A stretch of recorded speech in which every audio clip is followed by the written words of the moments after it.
30 कोटि देवता हैं, पर उन देवों में भी देव एक महादेव है।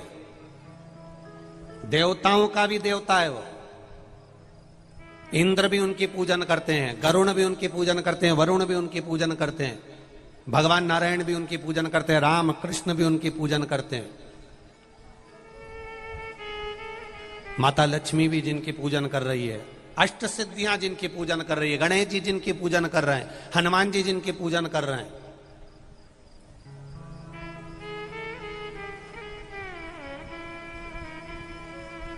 कभी कोई ऐसा फोटो, ऐसी मूर्ति का दर्शन आपने करा है? कभी किसी टीवी में ऐसा बताया हो कि राम जी ने ये दूसरे देवता की पूजन करी हो, या भगवान कृष्ण ने किसी अन्य की पूजन करी हो, या इंद्र ने किसी अन्य की पूजन करी हो, गरुण वरुण ने किसी अन्य की पूजन करी हो, गणेश जी महाराज ने किसी दूसरे की पूजन करी हो, हनुमान जी महाराज ने किसी दूसरे की पूजन करी हो? पूरे फिल्म, नाटक, सीरियल, धार्मिक चैनल, सारी पुराणे, सारे शास्त्र, सारे वेद, सारे छंद सब निकाल लीजिए, प्रत्येक पुराण में मिलेगा आपको कि भगवान विष्णु ने शंकर की पूजन करी, ब्रह्मा जी ने शिव जी की पूजन करी, इंद्र जी ने शिव जी की पूजन करी, गरुण वरुण जी ने शिव जी की पूजन करी, संत साधुओं ने शिव जी की पूजन करी, सन्यासी तपस्वियों ने शंकर जी की पूजन करी। तो सारे देव हैं, पर उन देवों का भी जो देव है, जिनकी देवता भी पूजन करते हैं, वो केवल एक है, और वो देव अधिदेव महादेव है। जिनकी देवता भी पूजन कर रहे हैं, साधु, सन्यासी, तपस्वी, साधक, उपासक, सब उनकी आराधना में लगे।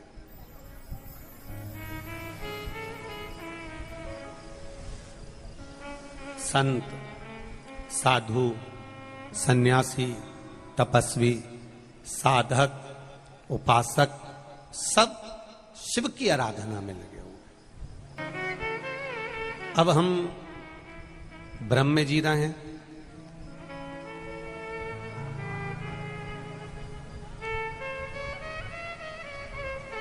कोई ने कह दिया ये देवता बड़े, कोई ने कह दिया वो देवता बड़े, कोई कहे राम बड़े, कोई कहे कृष्ण बड़े, कोई के नारायण बड़े, कोई के ब्रह्मा बड़े, कोई के इंद्र बड़े, कोई के ये बड़े, कोई के वो बड़े। शिव महापुराण की कथा भेद करना नहीं बताती।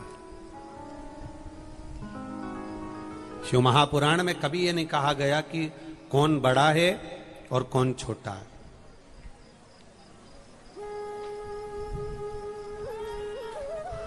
शिव पुराण कभी नहीं कहेगी कि ये बड़ा कि ये छोटा।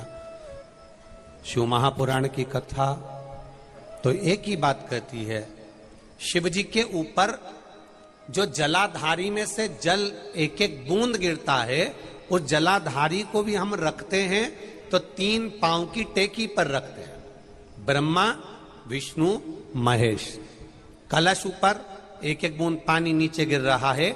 ये 3 पांव की टेकी के ऊपर जो कलश रखा है, जिसमें से एक एक बूंद पानी गिर रहा है, ये 3 पांव की टेकी हमको बता रही है कि ब्रह्मा, विष्णु और महेश एक एक बूंद पानी गिर रहा है, मतलब ये तीनों एक हैं, इनमें कोई विभाजन नहीं। ये अलग नहीं है, ये एक है। सारे देवताओं की आरती उठाकर देखिएगा, देवी जी की उठाना, राम जी की उठाना, जगदीश जी की उठाना, सारे देवताओं की आरती उठाना, सब में एक देवता का गुणगान किया गया है, जिसकी आरती चलेगी उसका गुणगान किया गया है। पर शंकर जी की आरती में तीनों देवताओं का की आरती कर रहे हो, किसी भी देवता की आरती करो और तुम्हें कोई आरती अगर याद नहीं है तो आप केवल शंकर जी की आरती गा लीजिए, सारे देवताओं की आरती पूर्ण रूप से हो जाए।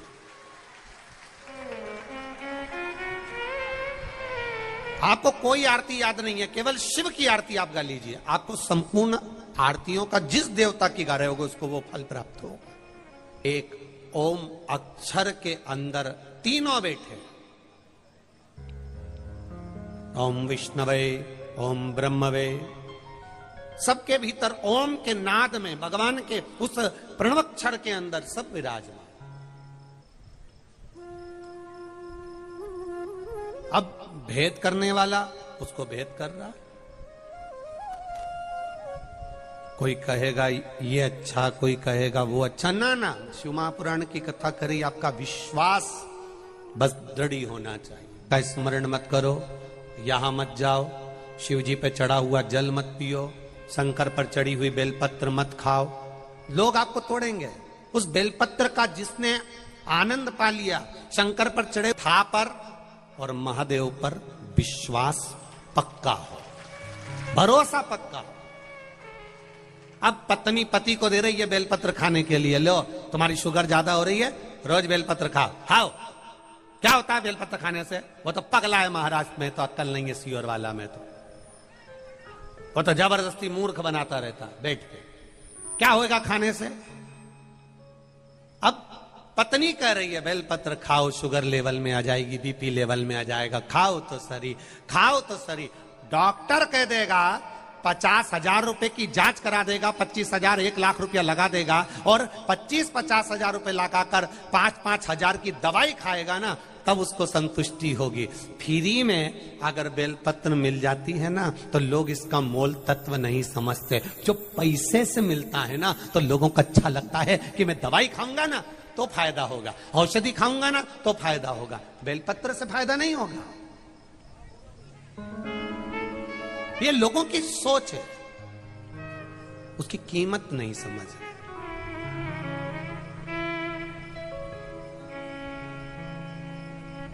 महाराज, एक बेलपत्र में क्या बल हो सकता है, ये तो शिव ही जान सकता है। कोलेस्ट्रॉल, जितनी भी आपको तकलीफें हैं शरीर के अंदर, थोड़ा थोड़ा बेलपत्र खाने में तोरा जरूर लग सकता है, किसी किसी की जीवान में छारपन भी आ सकता है, पर अगर आप ऐसे नहीं खा सकते तो शंकर पर चढ़ी हुई बेलपत्र को सुखाकर चूरा बनाकर भी थोड़ी थोड़ी ले सकते हो। कुंदकेश्वर महादेव का नाम लेकर आप धारण कर सकते हो।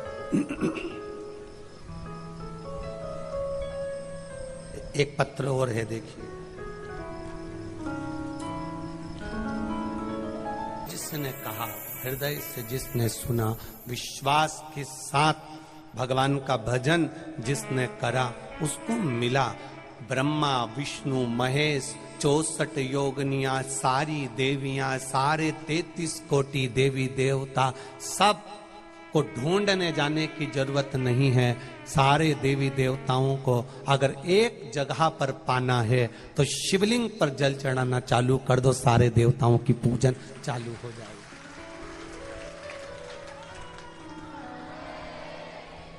शिवलिंग पर जल चढ़ाना प्रारंभ करो, सारे देवताओं की पूजन चालू। अलग अलग ढूंढने जाने की जरूरत नहीं, अलग अलग ढूंढने जाने की जरूरत नहीं पड़ेगी आपको, बस उसका भजन, एक स्मरण।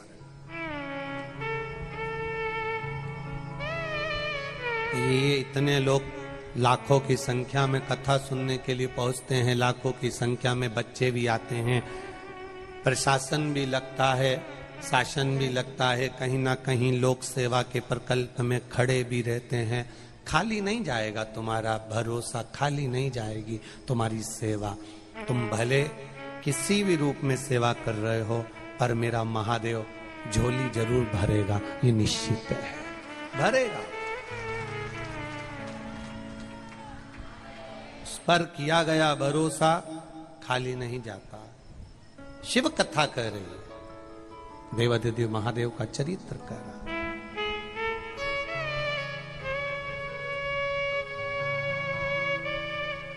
नारी स्त्री मंगलसूत्र पहनती है तो किसी की दृष्टि नहीं पड़ती। गले में रुद्राक्ष का एक मन का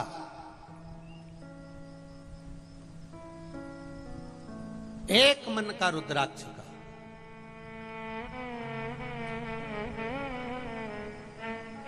मरते दम तक ना निकले,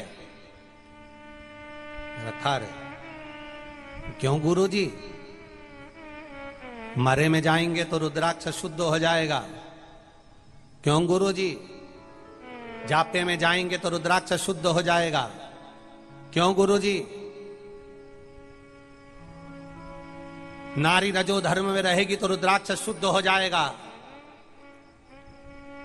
एक बात आप सबसे पूछना चाहता हूं, जरा सा गंदगी को हाथ लग जाता है तो पुरुष स्त्री स्नान करते हैं, नहाते हैं, तब भगवान की पूजन में जाते हैं।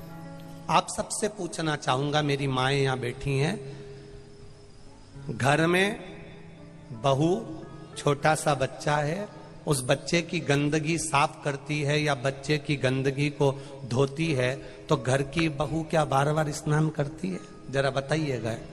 नहीं करती। क्यों? माता पिता के घर में जो बच्चा गोदी में रहता है, माता पिता को उसका ना तो कोई भेद लगता है और ना माता पिता को उसका दोष लगता है। जिसने रुद्राक्ष को धारण किया है विश्वास रखकर कि मेरा महादेव मेरे साथ कदम से कदम मिलाकर चल रहा है, फिर वो मरते दम तक उस महादेव को नहीं छोड़ता।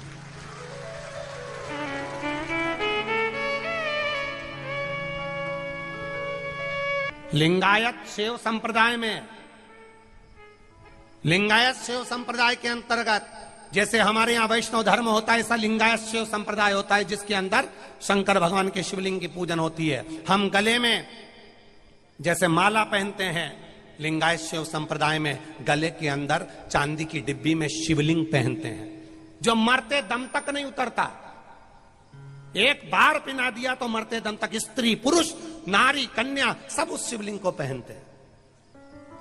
और जिस लिंगायत शैव संप्रदाय के अंतर्गत मां के गर्भ से बच्चा जन्म ले लेता है, मां उसको दूध तक नहीं पिलाती जब तक गुरुजी आकर उसके कान में शिव का मंत्र नहीं दे देते और उसके गले में एक शिवलिंग नहीं डाल देते।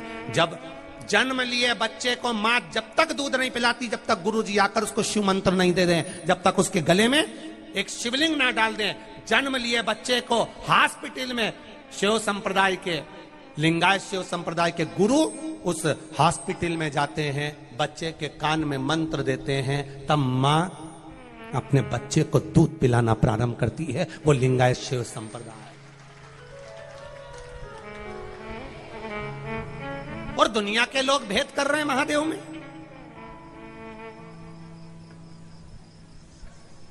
जो नहीं जानता वो भेद कर सकता है, पर जो जानता है वो भेद नहीं कर सकता।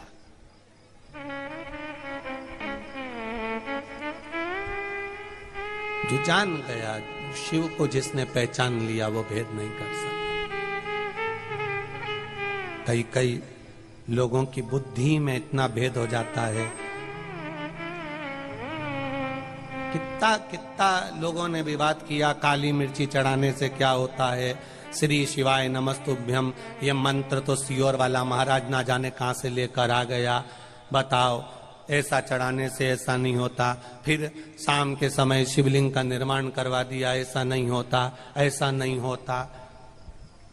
शिव महापुराण में एक एक चीज का वर्णन मिलता है, बस छाटने वाला चाहिए। बाद में जब किसी विद्वानों ने पढ़ना चालू करा होगा तो मिला कि काली मिर्च चढ़ाने से क्या होता है, फिर मिला कि श्री शिवाय नमस्तुभ्यम मात्र बोलने वाले का मुख का केवल दर्शन कर लो तो अश्वमेध यज्ञ का फल मिल जाता है। बोलना तो ऊंची बात,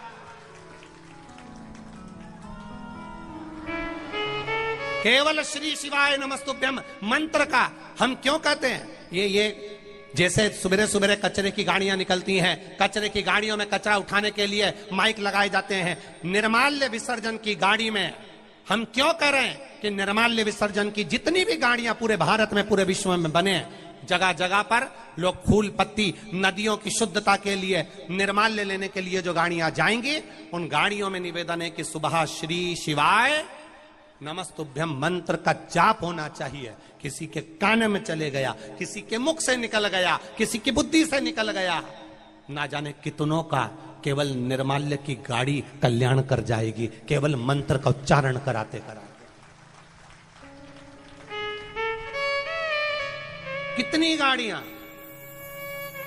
और जितनी जितनी गाड़ियों के नाम हमारे पास पहुंचेंगे कुबेरेश्वर धाम में, उन सब का सम्मान कुबेरेश्वर धाम सीहोर अवश्य करेगा। और आदर है आपका, जो आप महिलाएं, पुरुष, बच्चे, युवान सब तल्लीन होकर सेवा में लगे, तल्लीन होकर सेवा में लगे। आपकी साधु बात का धन्य है। आप रोज मत चलाइए निर्माल्य की गाड़ी, हफ्ते में एक बार चलाओ, उस पर श्री शिवाय नमस्तुभ्यम मंत्र का स्मरण कराते हुए जो सुनेगा, बोलेगा, गुनगुनाएगा, हजारों अश्वमेघ यज्ञ का फल उसको केवल 1 सेकंड में प्राप्त हो जाएगा। बैसाख महीने में कितनी प्रबल होगी कि कुबेर भंडारी का, महाकाल राजा का कथा का 1 दिन का रस तत्व सुनने को मिल रहा।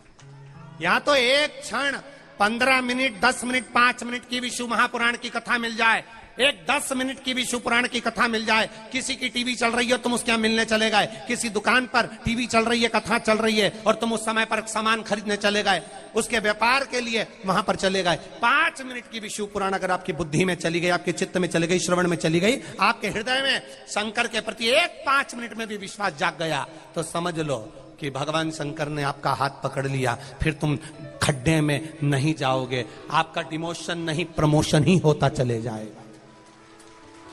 आपका डिमोशन नहीं होगा, प्रमोशन होता चले जाएगा, आप उन्नति की ओर बढ़ते चले जाओगे। जिनको घबराहट होती थी, जरा सा चाय का ठेला लगाते, जरा सा सामान बेचने जाते, घबराहट होती, धंधा चलेगा कि नहीं चलेगा, बिजनेस चलेगा कि नहीं चलेगा, कैसे चलेगा। आज छोटे छोटे व्यापारियों से जाकर पूछना, जो छोटा छोटा काम करते थे, जो ठेला चलाते हैं, सब्जी का ठेला लगाते हैं, फल का ठेला लगाते हैं, फूल बेचने जाते हैं, जरा जरा से एक मटका, एक जरा सी सुराई जो बेचने जाते हैं, इनकी धर्म पत्नियां जो शंकर भगवान को लोटा भर के जल चढ़ा रही हैं, उनके परिवार वालों से पूछना कि शिव पुराण के पहले और शिव पुराण के बाद में क्या अंतर आया। उसका एक अंतर मिला, उनकी पत्नियों ने शिव की आराधना करना चालू करी तो इनका व्यापार भी धीरे धीरे आगे बढ़ना प्रारंभ हो गया। आज हमारा भारत देश, हमारा राष्ट्र आज उन्नति के शिखर पर चढ़ रहा है, क्योंकि धर्म, भजन, कीर्तन, संकीर्तन, सत्संग, राष्ट्रहित और भगवत भजन के साथ में अपने कर्म की प्रधानता में मेरा राष्ट्र का एक एक सपूत लगा हुआ है। अपने कर्म को प्रबल माना, अपने कर्म को प्रबल, अपने आप को इतना बोल्ड कर लो, अपने आप को इतना प्रबल कर लो कि वो पहले आप लोगों ने रामायण देखी कि नहीं देखी? अरे बोलो तो समझे, देखी? वो टीवी पे आई थी रामायण, उसमें क्या होता था, वो वहां से बाण छोड़ते थे तो वो जो भी लड़ने वाला था ना उसके पीछे ऐसा गोल चक्र चलता था, देखा आप लोगों ने? ऐसा वो बाण लेके और उसके ऊपर ऐसा गोल चक्रा चलता था, वहां से बाण आता और उसका कहीं नहीं बिगड़ता। क्यों? क्योंकि वो गोल चक्रा उसके आसपास घूमता रहता है, घूमता रहता, घूमता रहता, और बाण आता वापिस चले जाता, फिर वो बाण छोड़ता, इतने में ये गोल चक्रा फिर चलता रहता। तो तुमने टीवी में वो गोल चक्रा तो देखा, पर वो जिसने रामायण बनाई उससे पूछा कि दादा ये गोल चक्रा है क्या? जो व्यक्ति के आसपास में घूम रहा है और उसके पास में बाण नहीं आ रहा, उसके पास में पत्थर फेंका जा रहा है नहीं आ रहा, उसके पास में पहाड़ फेंका जा रहा है नहीं आ रहा, ये गोल चक्रा जो व्यक्ति के आसपास में घूम रहा है, ये गोल चक्रा है क्या? वो रामायण बनाने वाले से पूछना था, तो वो बताता, रामचरितमानस का संवाद सुनाकर बताता, ये गोल चक्रा कोई दूसरा नहीं, संत जिस शंकर भगवान का भजन करते थे, राक्षस जब पत्थर फेंकते थे तो संत के आसपास चक्र घूमना चालू हो जाता था। क्योंकि हम जिस शंकर का गुणगान करते हैं, शंकर भगवान